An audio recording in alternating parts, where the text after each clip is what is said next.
Hey everybody. All right, a little bit more of a down week this week is the good news. I know we had the test and a bunch of stuff last week. So you need to watch the chapter 4 lecture, which is going to be on the cell.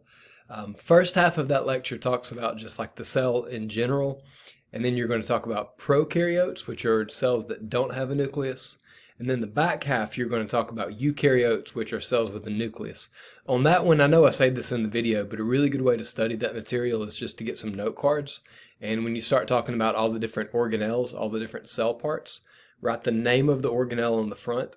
On the back, write down its description and what it does. And then you can just kind of quiz yourself is a really good way to learn those pretty quickly. So you got to watch that early in the week. And you have a review quiz on Sunday, the 27th, so the Chapter 4 review quiz. The lab you have this week is also on cells, so everything goes together really well this week. This one is a little different. You don't have any hands-on material that you're gonna have to provide for this lab. It's a lot of microscopic images that you're going to label, and then you're going to have to look up some information and like tell me the functions of the organelles and things like that.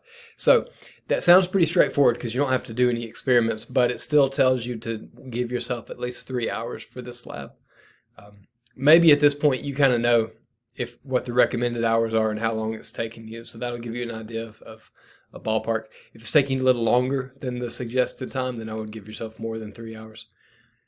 And that is it for this week. Next week we'll have one more chapter, and then the week after that is your next exam. So it's coming up pretty soon. Things are going a little bit faster now that we've kind of got into the rhythm of everything. So let me know if you have any questions about any of this material or anything on the lab, and I can help. Thanks.